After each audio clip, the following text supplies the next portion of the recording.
नमस्कार. आज आपण बघणार आहोत 12 ज्योतिर्लिंगापैकी 5वे ज्योतिर्लिंग असलेल्या प्रभू वैद्यनाथ मंदिरातील काही पौराणिक वैशिष्ट्ये. 12 ज्योतिर्लिंगापैकी 5वे ज्योतिर्लिंग असलेल्या परळी येथील प्रभू वैद्यनाथ मंदिरामध्ये मंदिराच्या परिसरात वैद्यनाथ मंदिराशिवाय अनेक वैशिष्ट्ये बघायला मिळतात. त्यामध्ये वैद्यनाथ मंदिराच्या परिसरामध्ये आणखीन 11 ज्योतिर्लिंगांची विविध अशा प्रकारची मंदिरे दिसतात. ही मंदिरे वैद्यनाथ मंदिराच्या परिसरात असण्याचं कारण असं आहे की एकाच ठिकाणी दर्शनासाठी येणाऱ्या भाविकाला 12 ज्योतिर्लिंगाचं दर्शन घडावं या उद्देशाने परंपरेप्रमाणे पूर्वीपासून या मंदिराच्या परिसरात विविध 11 शिवालये दिसून येतात. मंदिर व परिसरात शिवालयांशिवायही आणि या 12 ज्योतिर्लिंग मंदिराशिवाय एक लक्ष वेधून घेणारं मंदिर आहे. ते अगदी वैद्यनाथ मंदिराच्या पाठीमागील भागामध्ये दिसून येते. ते मंदिर म्हणजे देवर्षी नारदाचे. देवर्षी नारद म्हणजे ज्या ऋषींना तिन्ही लोकांमध्ये फिरण्याचे स्वातंत्र्य होते आणि त्यांच्याकडे ती एक मोठी शक्ती होती, त्यामुळेच त्यांना देवर्षी असे म्हटले जाते. देवर्षी नारदाचं मंदिर सहसा कुठे बघायला मिळत नाही. मात्र परळीच्या प्रभू वैद्यनाथ मंदिरात महर्षी नारदांची अतिशय पुरातन अशा प्रकारची दगडी मूर्ती असलेलं मंदिर आपल्याला दर्शनाला प्राप्त होतं. देवर्षी नारदाचं हे मंदिर परळी वैद्यनाथ मंदिरात असण्याचं कारण काय असावं अशी उत्सुकता अनेक वेळा इथे येणाऱ्या भाविकांना पडत असते. मात्र याचा संदर्भ घेतला असता किंवा या नारदाच्या मंदिराचा शोध घेतला असता प्रभू वैद्यनाथाच्या मंदिरात नारदाचे मंदिर असण्याचे कारण काय याची कारणमीमांसा जाणून घेण्याचा प्रयत्न केला असता आपल्याला पुराण काळामध्ये जावे लागते. किंवा प्रभू वैद्यनाथ शिवलिंगाची स्थापना ज्यावेळी झाली त्या काळातील काही कथांचा संदर्भ या नारद मंदिराशी असल्याचे आढळून येते. प्रभू वैद्यनाथाच्या मंदिरामध्ये आकर्षक अशा प्रकारची नारदाची मूर्ती आपल्याला दर्शन देते.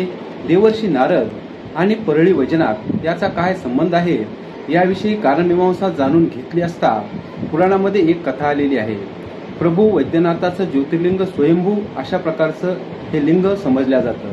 याच्याशी निगडीत अशी कथा रामायणामध्ये आल्याचे दिसून येते.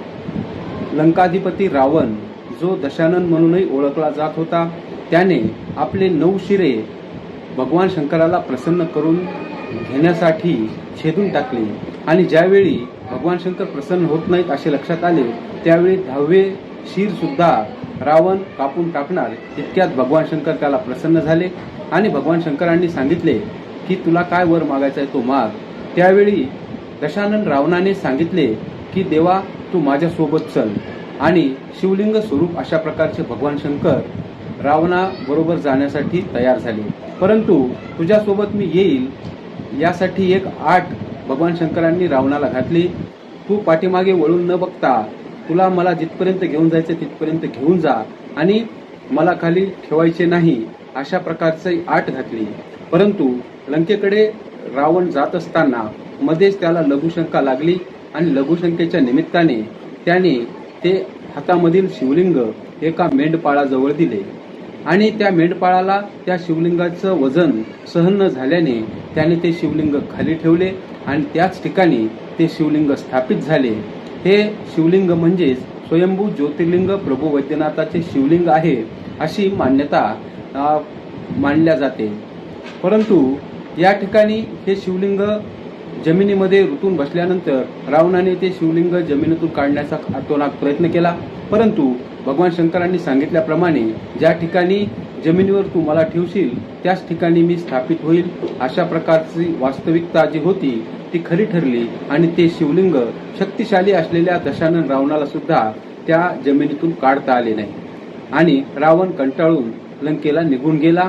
त्यानंतर साक्षात देवर्षी नारद आणि त्यांच्यासह काही ऋषी मंडळी या ठिकाणी जमा झाली आणि त्यांनी त्या शिवलिंगाचा अभिषेक केला, पूजन केलं आणि स्थापित झालेलं हे स्वयंभू शिवलिंग हे अमृत आणि धन्वंतरीचा निवास असलेलं शिवलिंग असून या शिवलिंगाला वैद्यनाथ अशा प्रकारचं नामाभिधान प्राप्त झालं आणि ते शिवलिंग ज्यावेळी सर्वप्रथम स्थापन झालं त्यावेळी ब्रह्मर्षी देवर्षी नारद आणि अन्य ऋषी मंडळी परळीमध्ये उपस्थित होते याची स्मृती म्हणून जणू काही देवर्षी नारदाचं हे मंदिर परळीच्या प्रभू वैद्यनाथ मंदिरात दिसून येतं.